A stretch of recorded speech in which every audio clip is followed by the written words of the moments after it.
தொடர்ந்து மற்றொரு அண்மை செய்தியை பார்த்துக் கொண்டிருக்கிறோம். தொடர்ந்து பாகிஸ்தான் தாக்குதல் நடைபெற்று வரக்கூடிய நிலையில் பொதுமக்கள் மீது பாகிஸ்தான் உரி பகுதியில் பொதுமக்கள் மீது தாக்குதலை முன்னெடுத்திருக்கிறாங்க. அது குறித்தான அண்மை தகவலை பார்த்துக் கொண்டிருக்கிறோம். விவரங்களை செய்தியாளர் மதியழகன் வழங்க நாம் கேட்கலாம்.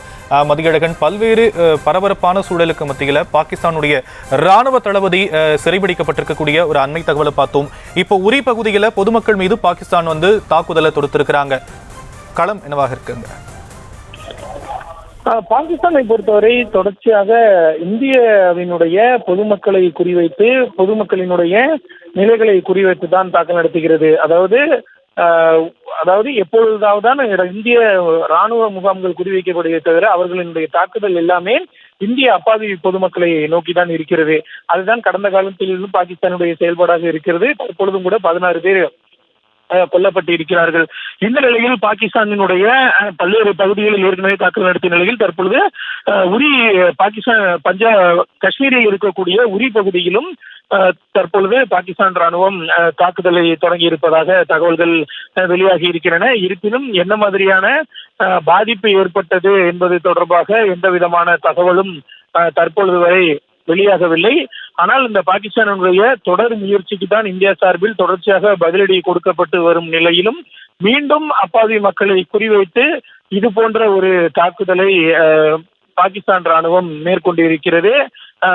இதுவரை பாகிஸ்தான் ராணுவம் மேற்கொண்ட எந்த விதமான தாக்குதலும் அவர்களுக்கு பதிலளிக்கவில்லை. அதாவது இந்திய ராணுவம் நடத்திய அந்த ட்ரோன் மற்றும் ஏவுகணை தாக்குதல் எல்லாம் வெற்றிகரமாக அதனுடைய இலக்கை, அதாவது பாகிஸ்தானில் இருக்கக்கூடிய நிலைகளை தாக்கி அளித்திருக்கிறது. ஆனால் பாகிஸ்தானினுடைய ட்ரோன் மற்றும் ஏவுகணை தாக்குதல் எதுவாக இருந்தாலும் சரி, அனைத்துமே முறியடிக்கப்பட்டு இருக்கிறது. ஜம்முவில் ஏவப்பட்ட 8 ஏவுகணையாகட்டும், ஜலந்தரில் ஏவப்பட்ட ஏவுகணையாகட்டும் என அனைத்துமே முற்றிலுமாக அந்த பாகிஸ்தானுக்கு ஒரு தோல்வியை பரிசாக அளித்த நிலையில் மீண்டும் மீண்டும் பாகிஸ்தான் இது போன்ற ஒரு செயல்தான் தொடர்ச்சியாக ஈடுபட்டு வருகிறது. பாகிஸ்தானுடைய ட்ரோன் மற்றும் ஏவுகணை வீழ்த்தப்பட்டது மட்டுமில்லாமல் அவர்களுக்கு சொந்தமான போர் விமானங்களும் தற்பொழுது சுட்டு வீழ்த்தப்பட்டு இருக்கிறது. பாகிஸ்தானினுடைய போர் விமானி ஒருவர் உயிருடன் இந்திய ராணுவத்திடம் பிடிபட்டு இருக்கிறார். அவரிடம் தாக்குதல் நடத்தப்படும். இனி அவரை மீட்பது என்பது பாகிஸ்தானுக்கு ஒரு மிகப்பெரிய ஒரு சிரமமாக இருக்கும். அதாவது இந்த பாகிஸ்தான் இந்த தாக்குதலில் ஈடுபட்டிருக்கிறது என்பது மிகுந்த ஒரு பாகிஸ்தானுக்கு ஒரு ஆதாரத்துடன் இந்தியா அதனை நிரூபிப்பதற்கான ஒரு வாய்ப்பாக இந்தியாவிற்கு தற்பொழுது அந்த ஒரு வாய்ப்பாக மாறி இருக்கிறது. இருப்பினும் பாகிஸ்தான் தொடர்ந்து அந்த பொதுமக்களை குறிவைக்கும் நிகழ்வானது நடைபெற்று வருகிறது. பாகிஸ்தான் ஜம்மு விமான நிலையத்தை நோக்கி ஏற்கனவே ட்ரோன் தாக்குதல் நடத்தப்பட்டு வந்த நிலையில் தற்பொழுது ஜம்மு விமான நிலையத்தில் NSG என்று சொல்லக்கூடிய தேசிய பாதுகாப்பு படை அங்கு பாதுகாப்புக்கு நிறுத்தப்பட்டு இருக்கிறார்கள். பொதுவாக CASF வீரர்கள் தான் விமான நிலையத்திற்கான அந்த பாதுகாப்பு பணிகளை மேற்கொள்வார்கள். ஆனால் தற்பொழுது NSG கமாண்டோக்கள் ஜம்மு விமான நிலையத்தை பாதுகாப்பு பணியை அவர்கள் கையில் எடுத்திருக்கிறார்கள். ஜம்மு விமான நிலையம் ஏற்கனவே மூடப்பட்டிருக்கு. அதாவது இந்தியாவில் இதுவரை 27 விமான நிலையங்கள் மூடப்பட்டிருக்கின்றன. அதில் முதலில் மூடப்பட்ட முக்கியமான விமான நிலையம் ஜம்மு விமான நிலையமாக இருக்கிறது.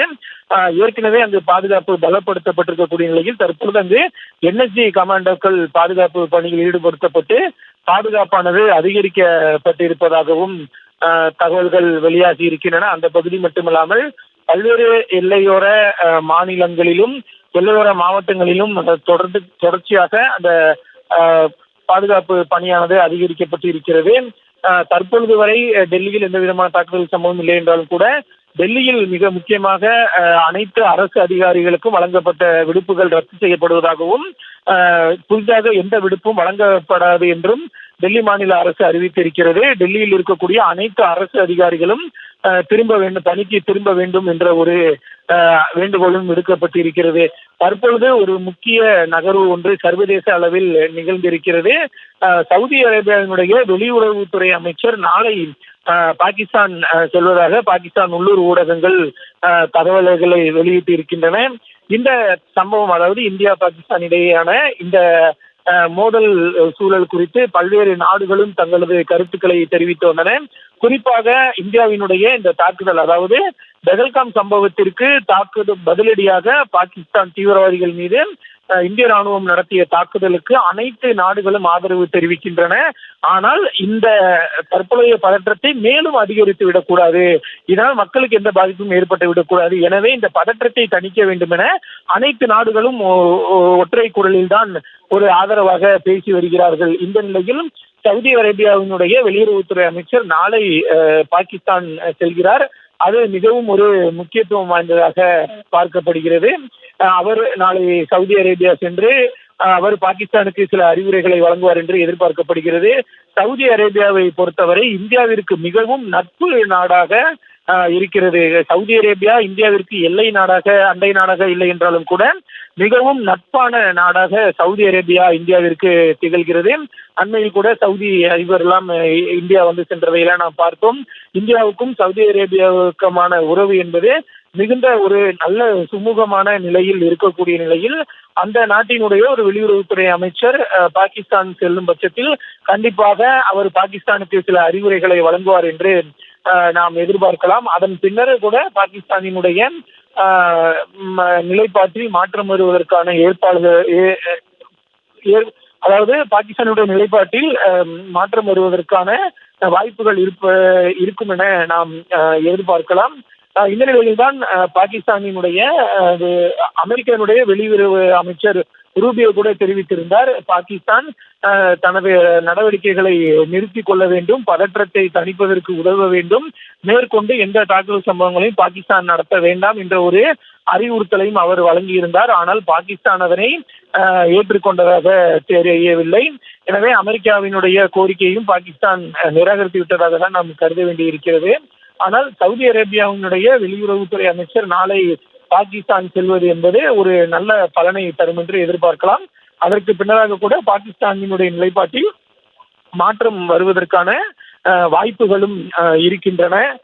இந்த நிலையில் தற்பொழுதைய சூழலை பொறுத்தவரை 35 நிமிடங்களுக்கு மேலாக வானில் சண்டை நீடித்திருக்கிறது. அதாவது 8:45 மணி அளவில் பாகிஸ்தான் வந்து இந்த தாக்குதல் இதை தொடங்கியது. அதாவது 8 ட்ரோன்கள் மூலம் தாக்குதலை இரவு 8:45 மணிக்கு தொடங்கிய அந்த தாக்குதலானது 35 நிமிடங்கள் வரை நீடித்ததாக தெரிகிறது. அதாவது இதை தாக்குதல் என்று சொல்வதை விட தாக்குதல் முயற்சி என்றுதான் நாம் சொல்லலாம். ஏனென்றால் பாகிஸ்தானுடைய அந்த ட்ரோன்கள் அனைத்துமே வானிலேயே வழிமறித்து அழிக்கப்பட்டு இருக்கின்றன. அதன் காரணமாக எந்த விதமான பலிகளும் ஏற்படவில்லை. எனவே வெற்றிகரமாக அந்த தாக்குதல் முயற்சியை இந்திய ராணுவம் முறியடித்திருக்கக்கூடிய சூழலில் பாகிஸ்தான் அடுத்தடுத்து பல்வேறு முயற்சிகளை மேற்கொண்டும் அனைத்தும் இந்திய ராணுவத்தால் வெற்றிகரமாக முறியடிக்கப்பட்டிருக்கிறது.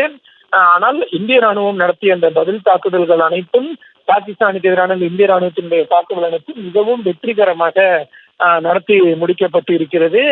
பாகிஸ்தானினுடைய அதிபர் பதுங்கு குழிக்கு செல்லும் அளவிற்கு இந்தியாவினுடைய தாக்குதல் மிக கடுமையாக இருக்கிறது. பாகிஸ்தானுடைய போர் விமானங்கள் சுட்டு வீழ்த்தப்பட்டு இருக்கின்றன. அது மட்டுமல்லாமல் ஏற்கனவே களத்தில், அதாவது பாகிஸ்தானுக்கு எதிரான களத்தில் இந்திய ராணுவம் மற்றும் விமானப்படை இருந்த நிலையில் தற்பொழுது 3வதாக இந்திய கடற்படையும் இறங்கி இருக்கிறது. அரேபிய கடலில் பாகிஸ்தானினுடைய நடவடிக்கைகளை கண்காணிப்பதற்காக இந்திய கடற்படையும் இந்த பணியில் ஈடுபடுத்தப்பட்டு இருக்கிறது. பாகிஸ்தானை நாம் பொறுத்தவரைக்கும் கடந்த காலங்கள் பார்த்திருக்கிறோம். பாகிஸ்தானில் இருந்து கடல் மார்க்கமாக இந்தியாவிற்குள் ஊடுருவிய தீவிரவாதிகள் தான் மும்பை தாக்குதல் உள்ளிட்ட பல்வேறு தாக்குதலை நிகழ்த்தி இருக்கிறார்கள். எனவே தொடர்ச்சியாக தரைவெளியிலும் வான்வெளியிலும் இந்தியாவிற்கு தாக்குதல் நிகழ்த்தி வரக்கூடிய பாகிஸ்தான் கடல் வழியில் ஏதேனும் முயற்சிகள் மேற்கொள்வதற்கான வாய்ப்புகள் இருக்கக்கூடும் என்பதை முன்கூட்டியே கணித்துதான் தற்பொழுது அரேபிய கடலிலும் பாகிஸ்தானினுடைய நடவடிக்கை என்னவாக இருக்கிறது, அவர்களினுடைய நடமாட்டம் என்னவாக இருக்கிறது என்பதை கண்காணிப்பதற்காக இந்திய கடற்படை தற்பொழுது பாதுகாப்பு பணியில் ஈடுபட்டு வருகிறது. ஒட்டுமொத்தமாக பாகிஸ்தானுக்கு எதிராக இந்தியாவினுடைய முப்படைகளும் களத்தில் இறங்கி இருக்கிறார்கள். ஏற்கனவே பாகிஸ்தானுக்கான பதிலடி கடுமையாக கொடுக்கப்பட்டு வரக்கூடிய நிலையில் ஒருவேளை பாகிஸ்தான் இதோடு தங்களது நடவடிக்கைகளை நிறுத்திக் கொள்ளும் பட்சத்தில் இந்தியா சார்பில் மேற்கொண்டு எந்த நடவடிக்கையும் இருக்காது என்று எதிர்பார்க்கப்படுகிறது. அதை மீறி பாகிஸ்தான் தாக்குதல் நடத்தும் பட்சத்தில் பாகிஸ்தானுக்கான பதிலடி தாக்குதல் என்பது இன்னும் அதிகரிக்கப்படும் என்றும் இன்னும் வீரியமாக்கப்படும் என்றுதான் நாம் எதிர்பார்க்கலாம். ஏனென்றால் இதற்கான எச்சரிக்கையை இந்திய ராணுவமும் இந்திய அரசும் ஏற்கனவே தெரிவித்து விட்டது.